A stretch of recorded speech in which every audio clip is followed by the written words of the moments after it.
Friends, आज की video में मैं एक ऐसा फर्टिलाइज़र शेयर करने वाली हूँ जिसका यूज़ अभी आप अपने प्लांट पर करते हैं तो पौधे की ग्रोथ बहुत तेज़ होगी। साथ में यदि प्लांट में फूल नहीं आ रहे हैं या एक बार फूल आकर फूल आना बंद हो गए हैं, पत्तियाँ पीली पड़ रही हैं, बड्स ड्रॉप हो जाती हैं, पूरी तरह से फूल में कन्वर्ट नहीं हो पाती हैं, यदि फूल आते हैं तो बहुत कम संख्या में और बहुत छोटे छोटे आकार के आते हैं, तो इन सब समस्याओं का समाधान इस एक फर्टिलाइज़र में मौजूद है। बस पौधे पर एक बार इस्तेमाल करें, आप रिज़ल्ट देखकर हैरान रह जाएंगे।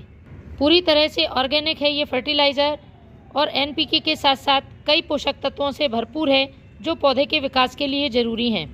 तो बने रहें पूरे वीडियो में मेरे साथ लास्ट तक। महत्वपूर्ण जानकारी के साथ साथ एक उपयोगी फर्टिलाइज़र बताने वाली हूँ। इस फर्टिलाइज़र का यूज़ आप अपने गुलाब, गुड़हल, मोगरा, अपराजिता सभी फूलों वाले, फलों वाले, सब्जियों वाले पौधों पर कर सकते हैं। तो फर्टिलाइज़र बताने से पहले मैं कुछ पौधों पर इसके रिज़ल्ट दिखा देती हूँ जिसमें मैंने 20 से 25 दिन पहले इस फर्टिलाइज़र का यूज़ किया था।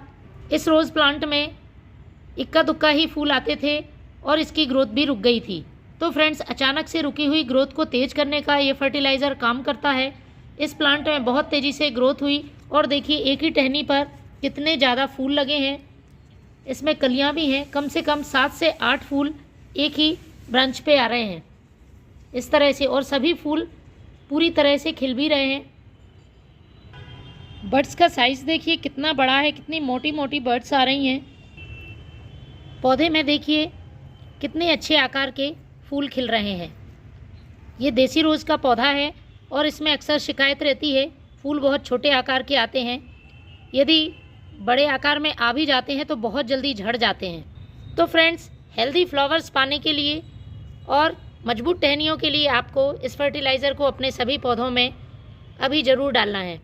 फ्रेंड्स, मोगरा के पौधे में अभी जनवरी के लास्ट में आप इस फर्टिलाइज़र का यूज़ करें। फरवरी मंथ में प्लांट अच्छी कलियाँ बनाना शुरू कर देगा, क्योंकि अब ये धीरे धीरे डोरमेंसी से निकलने वाला है और इस समय इस फर्टिलाइज़र की पौधे को बहुत ज़रूरत है, वरना बाद में आप पौधे में फूल ना आने की समस्या से परेशान हो जाएंगे। इस फर्टिलाइज़र के सब्जियों पर रिज़ल्ट की बात करते हैं तो फ्रेंड्स देखिए, ये मिर्ची का पौधा है।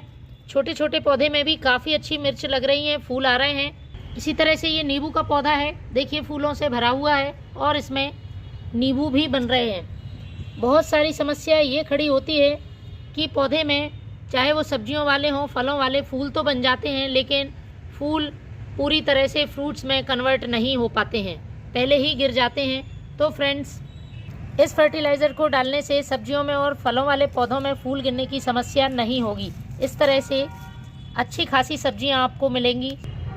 मेरे पूरी तरह से पौधे सब्जियों से भरे हुए हैं। रोज़ हार्वेस्टिंग करती हूँ और इसके बाद इनमें नई ग्रोथ होती है और सब्जियां लगना शुरू हो जाती हैं। तो मैंने इस फर्टिलाइज़र का रिज़ल्ट आपको अपने प्लांट्स पर दिखा दिया है। चलिए अब शुरू करते हैं इसको बनाना। इस फर्टिलाइज़र को बनाने के लिए हमें एक प्लास्टिक का कंटेनर ले लेना है। पौधों की संख्या के हिसाब से कम ज़्यादा इस फर्टिलाइज़र को आप बना सकते हैं। सबसे पहले मैं ले रही हूँ ये सरसों की खली। इसके फ़ायदे की जितनी बात करूँ उतनी ही कम है। हम सभी इसके फ़ायदे के बारे में जानते हैं। सभी पौधों के लिए बहुत ही उपयोगी है और अभी जाती हुई ठंड में इस फर्टिलाइज़र का इस्तेमाल पौधे के लिए वरदान से कम नहीं है, क्योंकि इसकी तासीर गर्म होती है।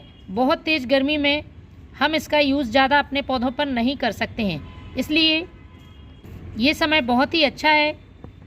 जैसे जैसे मौसम बदलेगा, प्लांट डोरमेंसी से बाहर निकलेंगे, उस समय उन्हें पोषक तत्वों से भरपूर इस फर्टिलाइज़र की बहुत ज़रूरत होगी, जिससे कि पौधे बहुत तेज़ी से ग्रोथ कर सकेंगे। यदि आप सही फर्टिलाइज़र प्लांट को इस समय नहीं देंगे तो पौधे की ग्रोथ बहुत स्लो होगी और पौधा बहुत कम मात्रा में फल फूल दे पाएगा। तो मैं 1 लीटर पानी में ये पूरी मात्रा आपको बताऊंगी, उसी हिसाब से आप घटा बढ़ा सकते हैं इस मात्रा को। लगभग 50 ग्राम मैंने इसमें सरसों की खली ले ली है। दूसरी चीज़ इसमें मैं इस्तेमाल करूँगी ये पुराने गोबर का खाद। यदि आपके पास ये नहीं है तो आप वर्मी कंपोस्ट भी यूज़ कर सकते हैं, लेकिन हमें इसे ज़्यादा मात्रा में यूज़ नहीं करना है। 2 मुट्ठी ही ये पुराने गोबर का खाद लेना है। यदि ग्राम में माप करें तो लगभग 25 ग्राम आप इसका यूज़ कर सकते हैं। दोनों ही फर्टिलाइज़र नाइट्रोजन से तो भरपूर है ही, इसके साथ ही इसमें बहुत अच्छी मात्रा में पौधे के लिए ज़रूरी पोषक तत्व भी मौजूद हैं। कई माइक्रोन्यूट्रिएंट से भरपूर ये फर्टिलाइज़र पौधे की जड़ों को मजबूत बनाता है और पौधे से जुड़ी सभी समस्याएं, फूल ना आना, ग्रोथ रुकना, पत्तियां पीली पड़ना, इनको ख़त्म करता है। अब हमें 1 लीटर पानी इसमें डाल देना है और फ्रेंड्स ढककर रखना है सेमी शेड एरिया में लगभग 3 दिन के लिए। आपको एयर टाइट ढक्कन का इस्तेमाल नहीं करना है। रोज़ एक बार ढक्कन खोलकर लकड़ी की मदद से इसको अच्छी तरह से चला दें, जिससे कि पूरा फर्टिलाइज़र ठीक तरह से फर्मेंट हो सके। तो 3 दिन पहले मैंने इस फर्टिलाइज़र को तैयार किया था। कुछ इस तरह से ये बनकर तैयार होगा। इसमें देखिए सफ़ेद सफ़ेद आपको लेयर दिखाई दे रही है। इसका मतलब फर्टिलाइज़र का फर्मेंटेशन अच्छी तरह से हो चुका है और इसमें हल्की सी स्मेल भी आना शुरू हो गई है। हमें कच्चे फर्टिलाइज़र का यूज़ नहीं करना है, पूरी तरह से फर्मेंट होने के बाद ही प्लांट में इस्तेमाल करें। अब इसका यूज़ करते समय हमें 1 से 2 बातों का ध्यान रखना है। पहला, इसे डायरेक्ट प्लांट में यूज़ नहीं करना है। अब हम इसे डाइल्यूट करेंगे। और दूसरा, पत्तियों पर स्प्रे नहीं करना है, हमें डायरेक्ट मिट्टी में ही डालना है, वह भी ड्राई होनी चाहिए। एकदम गीली मिट्टी में इसका यूज़ नहीं करना है, वरना फंगस लग सकता है। तो डाइल्यूट करने के लिए मैंने लिया है फर्टिलाइज़र का 10 गुना सादा पानी। पहले हमें इसे अच्छी तरह से मिला लेना है और इसके बाद इसमें हमें डाइल्यूट करना है। अब इसको अच्छी तरह से मिक्स करके सभी पौधों में पॉट की साइज़ के हिसाब से डालना है।